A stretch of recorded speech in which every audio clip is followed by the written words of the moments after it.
आज की ये कहानी हरियाणा के एक फार्म हाउस की है। लेकिन सुनिए, ये कोई आम भूत प्रेत की कहानी नहीं है।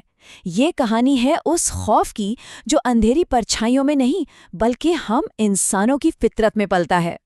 ये कहानी सुनाने वाले की है। और यहीं से ये साफ हो जाता है कि असली डर किसी अनजान ताकत से नहीं, बल्कि किसी और ही चीज से है। तो चलिए इस कहानी की परतों को एक एक करके खोलते हैं।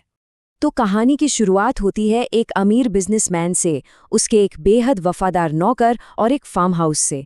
ऊपर से देखने पर सब कुछ बिल्कुल नॉर्मल था, एक ऐसे रिश्ते पर टिका हुआ जो था भरोसे का रिश्ता।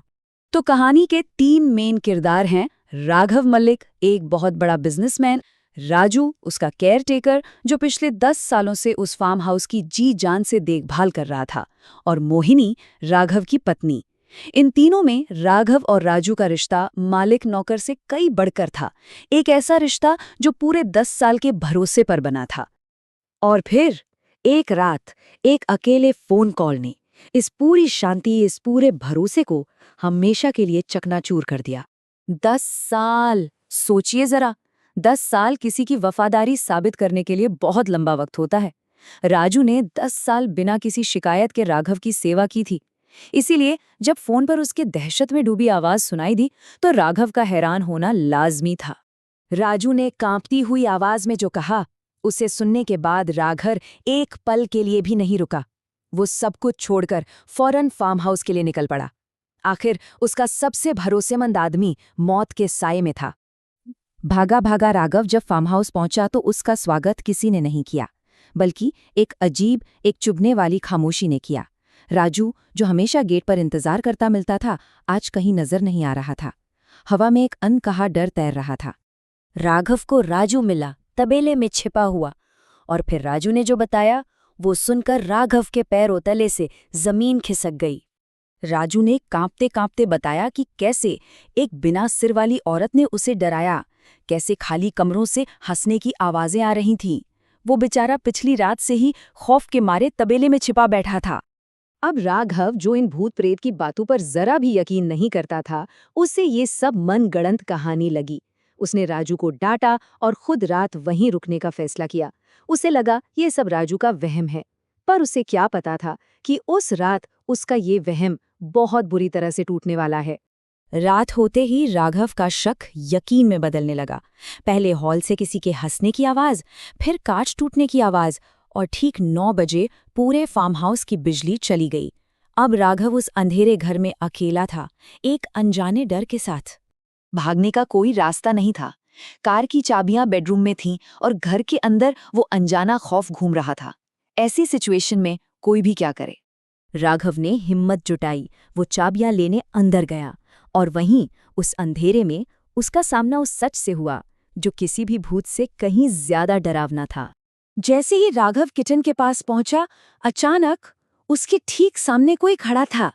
राघव ठहरा दिल का मरीज, वो ये सदमा बर्दाश्त नहीं कर पाया और वहीं बेहोश होकर गिर गया। जब राघव की आंख खुली तो उसने किसी को फोन पर बात करते हुए सुना, और जो शब्द उसके कानों में पड़े वो किसी भूत के नहीं थे, वो एक गहरी, सोची समझी साजिश के थे। बिजली आते ही राघव ने पास पड़ा चाकू उठाया और उस साईं की गर्दन पर रख दिया। जब रोशनी में उसने वो चेहरा देखा तो उसके पैरों तले जमीन ही खिसक गई। सामने कोई भूत नहीं, बल्कि उसका 10 साल पुराना वफादार राजू खड़ा था। और तभी तभी राजू का फोन बजा। स्क्रीन पर नाम चमक रहा था, मोहिनी मैडम। राघव के इशारे पर कॉल स्पीकर पे रखा गया, और फोन के उस पार से जो आवाज आई वो इस कहानी का दूसरा और सबसे खौफनाक झटका था। इस साजिश की असली मास्टरमाइंड कोई और नहीं, बल्कि उसकी अपनी पत्नी मोहिनी थी। लेकिन मोहिनी और राजू एक बात भूल गए थे। शतरंज की बिसात पर जब शिकारी खुद को सबसे ताकतवर समझने लगता है, तभी राजा अपनी चाल चलता है। और इस खेल में राजा राघव ही था। राघव ने मोहिनी को फार्म हाउस आने का बुलावा भेजा और राजू के सामने एक नया सौदा रखा। वो तुझे 5% दे रही है, मैं तुझे इसी जायदाद का 10% दूंगा। जैसी वो दरवाजे के अंदर कदम रखे, ये कहानी खत्म कर देना। वफादारी की वो पतली सी डोर लालच के वजन के नीचे एक बार फिर टूट गई। और हुआ भी वही। मोहिनी जैसे ही अंदर आई, राजू ने वही चाकू उसके सीने में उतार दिया। खेल खत्म हो चुका था, लेकिन एक आखिरी चाल, एक आखिरी पर्दा उठना अभी बाकी था। राघव के चेहरे पर एक ठंडी सी मुस्कान थी। उसने कांपते हुए राजू से कहा, मैं तो यहाँ बस अपना बचा खुचा सामान लेने आया था। ये फार्म हाउस? अरे, ये तो मैं पिछले हफ्ते ही बेच चुका हूँ। राजू के पैरों तले से जमीन खिसक गई। वो न घर का रहा न घाट का। तो ये कहानी किसी भूत प्रेत की नहीं थी।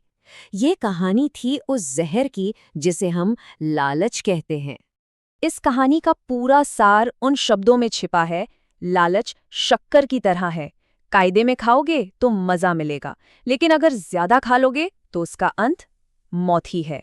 ये कहानी अपने पीछे एक सवाल छोड़ जाती है कि क्या सबसे खौफनाक राक्षस वो है जो अंधेरे कोनों में नहीं, बल्कि हमारे अपने अंदर बसता है, हमारे लालच में, हमारे धोखे में।